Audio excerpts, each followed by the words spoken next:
तो क्या कहा है, एक लेवा एक देवा दूतम, और कोई किसी का पिता नहीं पूतम, ऋण संबंध जुड़ा एक ठाठा, अंत में सब 12 बाटा। सुखदेव ऋषि ने कहा कि ऋषि जी, यहाँ कोई किसी का माता पिता नहीं, ये तो एक ऋण संबंध जुड़े हैं। हम एक दूसरे का कोई कर्ज हम बना लेते हैं, फिर न जाने कितने जन्मों में उसको पूरा करते हैं। जैसे आज अज्ञानता से कोई रिश्वत लेता है, कोई किसी का प्लॉट दबा लेता है, कोई चोरी करता है, या कोई और अन्य कारणों से किसी के धन को ग्रहण करता है, फिर आने वाले समय में उसने सब वो पूरे वापस देने पड़ते हैं, भोगने पड़ते हैं। किसी की भैंस बनेगा, किसी का बैल बनेगा, किसी का गधा बनेगा, लठ भी खाएगा और वापस भी देगा। अब आपने देखा होगा कई भैंस दूध ना देती है, फिर उनका इंजेक्शन ठोकेंगे, पहले तो लठ मारेंगे ना, फिर इंजेक्शन लाएंगे, फिर वायु फोर्स काटेंगे। तो इस तत्व ज्ञान से आपको पता चलेगा कि जो विष आज ये खा रहा है समाज, ज्ञानता के कारण कोई रिश्वत ग्रहण कर रहा है, कोई किसी की चोरी कर रहा है, कोई प्लॉट दाब रहा है, कोई अटपट कर रहा है। तो गरीबदास साहिब जी ने कहा कि तुमने उस दरगाह का मैल नहीं देखा और धर्मराज के तिल तिल का लेखा, पाई पाई का हिसाब है। तो यहाँ सुखदेव ऋषि बता रहे हैं, वैसे तो बता रहे हैं गरीबदास जी, परमात्मा के ज्ञान को इन पात्रों के माध्यम से, क्योंकि कोई भी कथा है कोई पात्र बनाकर ही सुनाई जाती है। कहते एक लेवा एक देवा दूतम, कोई किसी का पिता नहीं पुतम, ऋण संबंध जुड़ा एक ठाठा, अंत समय सब 12 बाटा। होय होय। एक कथा सुनाते हैं। एक समय एक व्यक्ति किसान था और उस किसान को एक पुत्र प्राप्त हुआ, उसकी पत्नी मर गई। उसने दूसरा विवाह कराया, उससे पुत्र हुआ। कुछ दिन के बाद वो पिता भी मर गया और उस बच्चे की माँ भी मर गई। बड़े भाई का विवाह हो चुका था, छोटा भाई 10-12 वर्ष का था। एक पिता के थे, वह माँ 2 थी उनकी।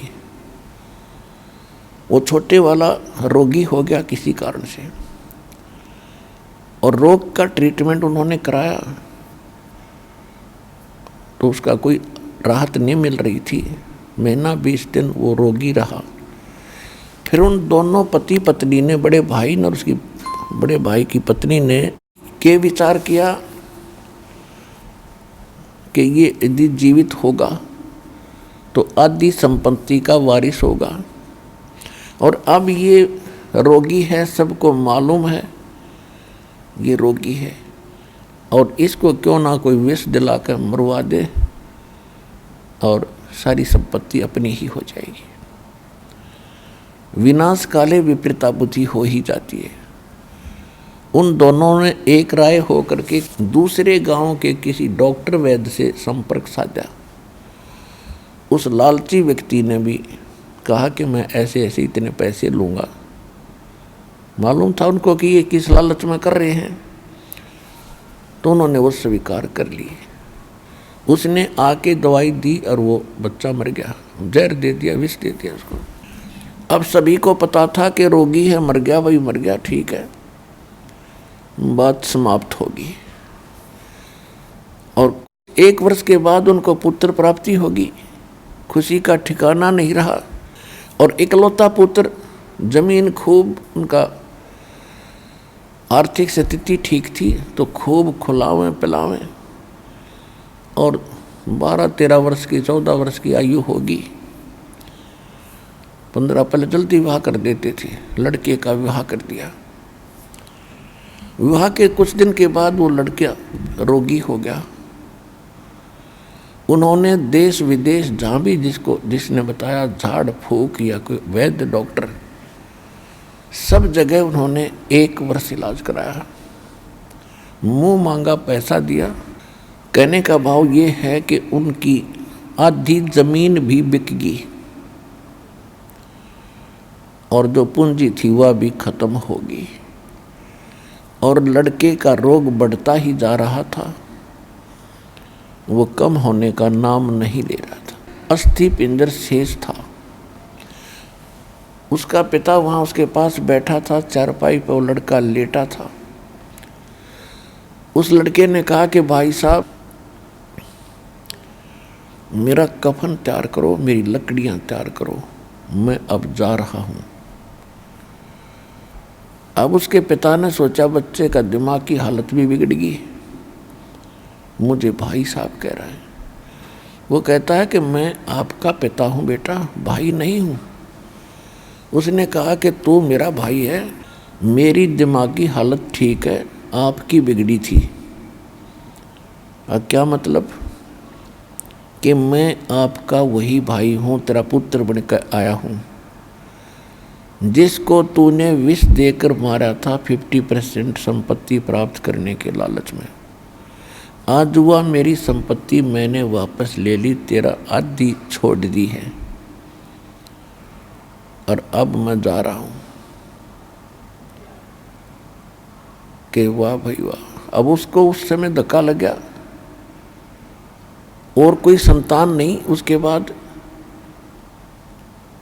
और इकलौता पुत्र मृत्यु को जा रहा है। तब उसने समझते देर नहीं लगी कि मेरे कर्म का फल आज भगवान ने मेरे सामने रख दिया, मेरा कुल नाश होगा, इस पृथ्वी ने कोई और बरतेगा, कोई और ही प्रयोग करेंगे। तब उसने कहा कि भाई साहब, जैसा मैंने करा था भगवान ने सही सजा दे दी, मेरे जैसे दुष्ट को ये सजा भी थोड़ी लगती है। लेकिन एक बात बता, हमने तो जैसा करा था हमारे सामने आ गया कि हमारा इकलौता पुत्र मर गया, हमारा किया कर्म तो हमें मिला, कोई दिक्कत नहीं, अब तो अब पर संतोष हो जाएगा।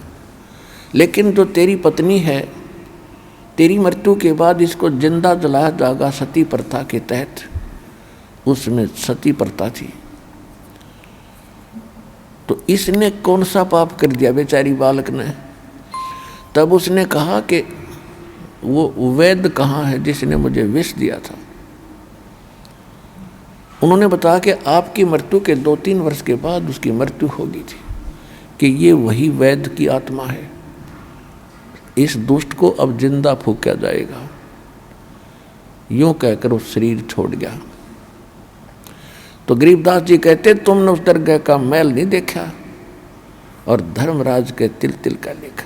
तो अब जितने भी आपके संतान है, संपत्ति, जो भी बेटा या बेटी है, ये पिछले संस्कार से ही जुड़े हैं। एक लेवा एक देवा दूतम, और कोई किसी का पिता नहीं पूतम।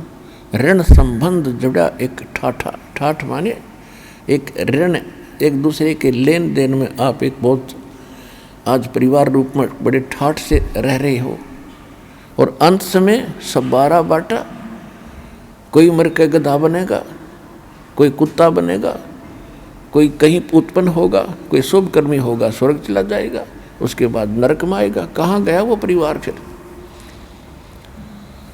तो हम केवल प्रेजेंट देखते हैं, और सत्संग के अंदर फ्यूचर की भी जानकारी दी जाती है। इसको सत्संग इसलिए कहा है।